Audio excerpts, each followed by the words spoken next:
So what's the deal with open borders? Well, there are a lot of advocates of this. Maybe one of the most prominent, or I don't know if he's prominent, but one of the ones that I'm most familiar with, being a former libertarian, is Bryan Caplan at George Mason University. And Bryan Caplan makes a lot of arguments for open borders. He makes moral arguments. One of them is that, if somebody went to Haiti on like an aid mission or something, and they're done with their mission, and they're getting ready to come back, and you say, no, you can't come back to Haiti. You have to stay in Haiti. Well, Haiti's objectively terrible. Everything about it is shit. So that's a pretty shitty thing to do to that person, to make them stay in Haiti. And so his argument is, if it's shitty to do that to one of our own, then it's just as shitty to do that to Haitians, to make them stay in Haiti and not allow them to come here. So that's a moral argument. I think that argument is pretty weak because, first of all, that person who goes over to Haiti on that aid mission, misguided though it may be, that's an in-group member. And they have some reason, some more or less objective reason, kinship or birth or something, to be considered a member of our in-group. And that accords them a certain status and a certain privilege. So to deny them that status and that privilege for kind of arbitrary reasons, when they have objective reasons for claiming them, it's kind of a shitty thing to do. To deny that status and that privilege to other people for arbitrary reasons who have no objective reason to claim them is, that's not really as shitty. Because if you don't exclude people from in-group status and privilege, right, there's no way to keep out people who would abuse it, or people who won't reciprocate the extension of those benefits. Right, so there has to be an exclusive basis. The privilege and the status of in-group membership has to be at least somewhat exclusive, because you have to be able to exclude people who won't contribute to those or won't reciprocate those in some way. And, kinship is a pretty good basis on which to do that, because kinship makes reciprocity self-enforcing, evolutionarily self-enforcing, because kinship makes reciprocity help other instances of your own genes, and so therefore it's evolutionarily selected for. Whereas non-kinship, defection might be a better strategy between non-kin, because you're deriving some personal advantage at the expense of the other. If that other is kin, then you're punishing other instances of your own genes. That's an evolutionarily unstable strategy. But if it's not kin, then go ahead, parasite away, prey away. Evolutionarily speaking, there's not as much of a problem with that. So, conflating in-group and out-group is a problem with this argument. The other problem is, why is Haiti such a shitty place? And the answer is because of Haitians. It's shitty because of Haitians.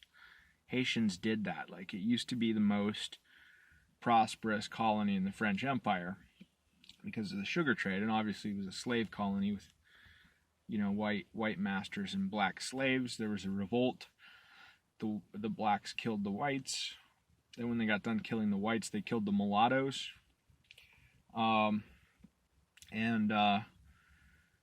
Now you see where Haiti is 200 years later, which is the same place Zimbabwe is going to be in 200 years, right? It's going to be a steaming pile of shit, because that's what always happens in that case. And, that's why Haiti is that way. So, inviting the cause of those problems over here to get away from the consequences of being themselves, that's only going to last as long as they're a tiny minority. As soon as they become a majority or even a small minority anywhere, even in a neighborhood, those problems are going to crop right back up because they are the source of those problems. And generally speaking, if you have a place that's not too shitty, people will be trying to move there from places that are shitty. But the main cause of shitty places is shitty people. So the main people trying to move there will be shitty people.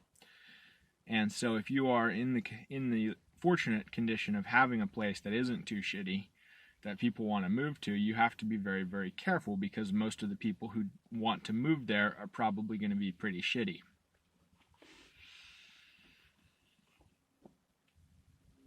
So that's another reason for exclusion and exclusivity. What other arguments does Bryan Caplan make? Bryan Caplan makes economic arguments. He argues that not allowing the free movement of labor from shitty places to non-shitty places will greatly restricts GDP, and allowing the free movement of labor would, let's say, double world GDP. Maybe this is true. I don't have any reason to doubt that it's true. But one problem with that is that GDP seems to be primarily a measure of consumption, right? Seems to be primarily a measure of consumption. And so if you're increasing consumption, at the expense of accumulated capital, if things are deteriorating, if infrastructure is deteriorating, if capital is deteriorating, if the quality of the gene pool and the culture are deteriorating, if the quality of, let's say, government institutions are deteriorating, all of these are forms of capital. And so if you're degrading all these forms of capital in order to boost consumption, well, that's not a great strategy in the long term, because you're consuming your capital structure, and your capital structure is what enables production to occur in the first place, and production is what enables consumption to occur. So, this strategy of boosting consumption in the short term by consuming or neglecting our capital structure, that's not a good long-term strategy. That doubling of GDP is not going to last. Put in more simple terms, if allowing people to move from shitty places to non-shitty places is going to double world GDP, then pretty soon there aren't going to be any non-shitty places, and there aren't going to be any gains to be picked up in that way. And then once there aren't any gains to be picked up in that way, we'll all be going down together instead of up. So that's a profoundly short-sighted strategy.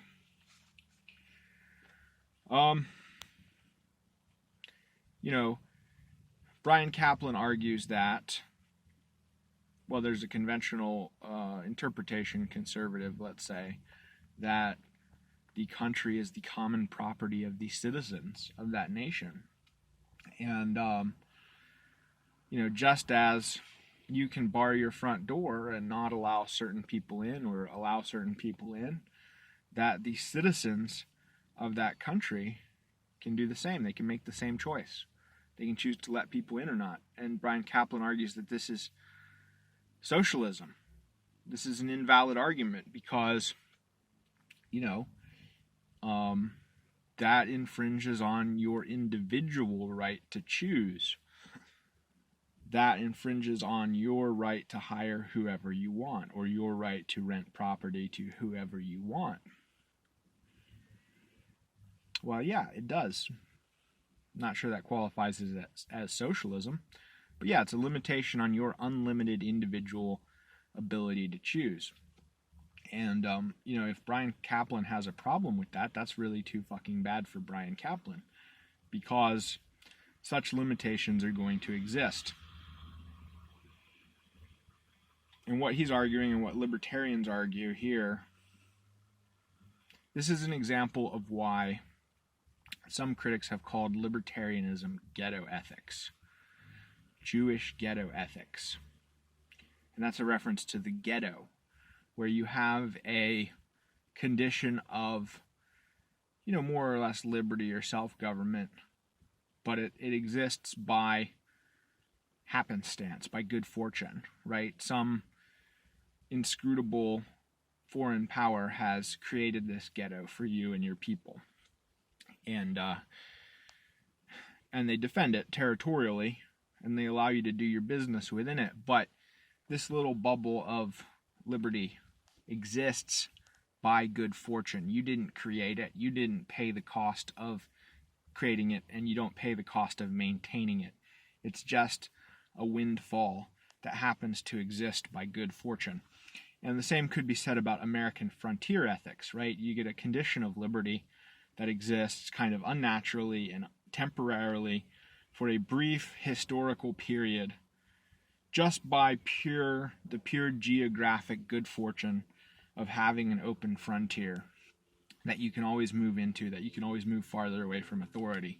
So you get this condition of liberty that you don't have to pay to create or maintain. It's just a natural windfall. And it doesn't last. The frontier's already closed.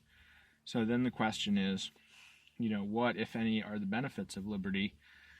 And how do we pay to create and maintain those in a sustainable and durable and competitive way?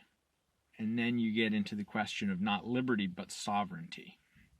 And sovereignty is, let's say, a more mature form of liberty and a more sustainable and durable form, and a more expensive and a more costly form, it must be said. But that's the reality of the world that we live in.